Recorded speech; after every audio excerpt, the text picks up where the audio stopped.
Next, a young man's poignant search for the big brother who changed his life.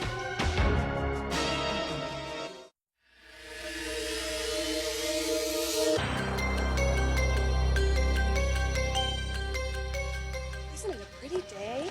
Yeah. Gosh, the sky is so blue. I don't see it. In 1969, when Jeff Fisher was 5 years old, his father left home, forcing Jeff's mother to raise her young son and daughter alone. What's the matter? I want to go in there with you. Why not? There's only guys in there, and you're not a guy. Well, honey, that shouldn't make any difference. I'm not a guy. I want to go in there with my dad. Honey, I know you'd like to be in there with Daddy, okay?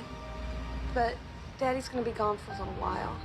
It was very hard on Jeff after his dad left because he had been very close to him, and suddenly he was gone, and Jeff went through the feelings that a lot of children have, that maybe this was my fault, maybe I said something, maybe I did something that made my dad leave. Jeff was a very sensitive, shy little boy, so things like that bothered him a lot. I would always ask my mom, where's Daddy? Where's Daddy? And she'd say, oh, he's gone away, and, I don't know when he's going to be back. And, and it was just the fact that he just wasn't there anymore. And, I just felt a real loss, because I had been so close to him, and, he just wasn't there anymore. 2 years after his father left, Jeff Fisher met a man who profoundly changed his life. A man he's not seen or heard from in more than 20 years. Jeff is one of the thousands of boys whose lives have been enriched by Big Brothers of America, an organization that provides young boys with strong adult male role models. There it is. In 1971, Big Brothers of America opened a chapter in Jeff's hometown of Elkhart, Indiana. Jeff was her first little brother. So what kind of sports do you like to play? His big brother was John Novotny, a local salesman and father of a 2-year-old daughter. It is. He was a big guy. He was over 6 feet, Well, that's nice. jet black hair. When's the last time you Just a really solidly built guy, a very commanding type of guy, but really easy to get along with. You ever put a tent up before? No. You're about to learn. Over the next 10 months, Jeff and John spent many weekends together. Okay, now then we want to unfold it. John gave me the companionship that I really needed at that time. So I can get He this would take tied me out and do things, that Mom wasn't able to either afford to take us to do, or just didn't have the time because she was working so much. Just the fact that this was, an older guy that I could hang around with and not have him tell me to go away and, come back later and stuff. A guy that wanted to spend some time with me, made me feel really good. That looks pretty good. Think it's ready to light? Yeah. Okay. I'll give it a spin. There we go. After Jeff and John started seeing each other, I noticed that Jeff had a lot more confidence in himself. And he was very proud of the fact that he had a big brother. And he would tell the other kids, well, John and I are going to go do this, or my big brother and I are going to go do this. He was very proud of the fact that he had a man in his life that was just his, that just belonged to Jeff. A year and a half after they met, John's company transferred him to another state. Jeff and John were no longer able to spend time together, but they did stay in touch.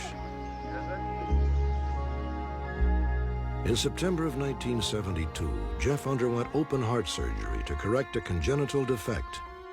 It was a terrifying experience, but a phone call from John, who himself suffered heart problems, helped to ease Jeff's fears. Yeah? It's real neat. I got this bed that moves up and down sideways. I think it helped Jeff to see that John was this big, strong guy, and he had a bad heart. And so if John can be big and strong, then maybe this heart condition isn't the end of the world. And I think that was a big help to Jeff. Jeff never heard from John again, but feels that John's support and understanding were a key to his complete recovery. Jeff went on to graduate from high school. He now works in the construction field and has a family of his own. Why don't you toss it out there and Tell me a story about it. He just introduced me to a world that I had never seen before that was, you know, really beautiful and really just so different from what I was used to. Coming to me. How do you like And if I school? finally see him again, I just want to thank him. It is. I just want to say, God, John, thank you, because you just, you know, I still think about you. He made a lasting impression. It's been 20 years, and he's still a really vivid part of my memory.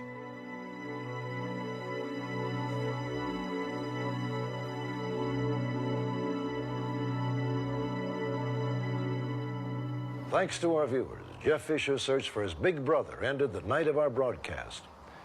9 days later, Jeff and his mother traveled to John Novotny's home in Tacoma, Washington for an emotional reunion.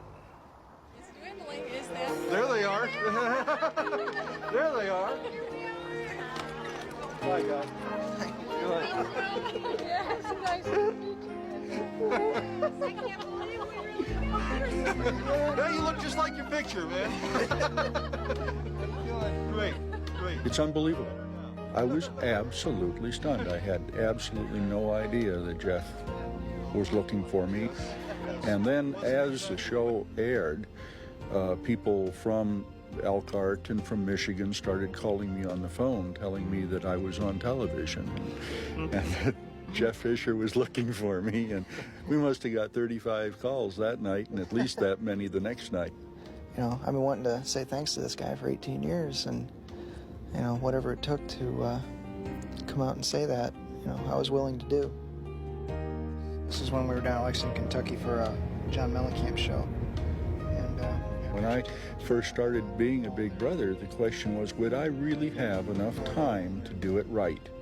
And then 20 years later to find out that I really did make a difference, I mean, it brings the whole thing to reality.